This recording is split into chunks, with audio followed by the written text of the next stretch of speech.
Hi students, நாம இப்ப chapter 2 numbers and sequencesல progress check page number 44ல இருக்கிறது பார்க்க போறோங்க. class 10 சமச்சீர் syllabusல question என்னன்னா first one, every natural number except dash can be expressed as dash.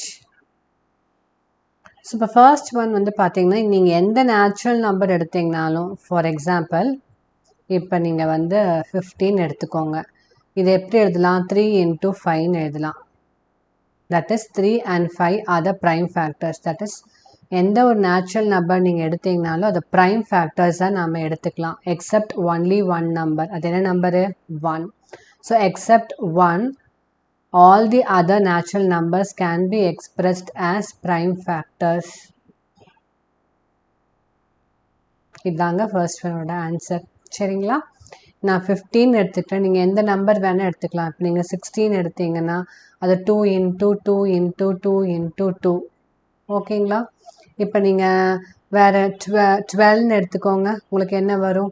2 into 3 into 2. ஓகேங்களா? So நீங்கள் எந்த நேச்சுரல் நம்பர் எடுத்தீங்கனாலும் அது வந்து ப்ரைம் ஃபேக்டர்ஸில் நீங்கள் எழுதலாம் எக்ஸப்ட் 1. ஓகேங்களா? Second one, in how many ways a composite number can be written as the product of primes?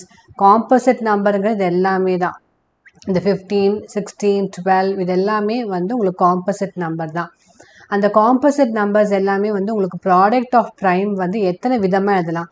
இப்போ 3 into 5 3 into 5 தான். வேறு எந்த விதமாகவும் நம்ம எழுத முடியாது. So only one time. So one way. அவ்வளோதான். So in how many ways a composite number can be written as a product of power of primes? The one way. Then a power of primes.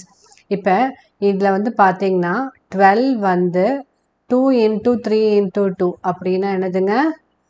2 times. So 2 square into 3. இப்போ 12 வந்து 2 square into 3 மட்டும்தான் நம்ம எழுத முடியும். வேறு எந்த ஃபார்ம்லையும் நீங்கள் power of ப்ரைம்ஸில் வந்து நம்ம எழுத முடியாது. ஸோ ஒன் வே அதனால தான் நம்ம சொல்கிறோம். சரிங்களா? The number of divisors of any prime number. ஒரு prime number நீங்கள் எடுத்துட்டீங்கன்னா உங்களுக்கு for example 5. 5 is a prime number. இதோட divisor வந்து என்னவா இருக்குங்க? Either itself or 1. So divisor will be either 1 or itself. So the number of divisors of any prime number is 2. அவ்வளோதான். சரிங்களா? உங்களுக்கு ஏதாவது டவுட்ஸ் இருந்தால் கமெண்ட் செக்ஷனில் மென்ஷன் பண்ணுங்கள். லைக், ஷேர், சப்ஸ்கிரைப் பண்ணுங்கள். தேங்க்யூ.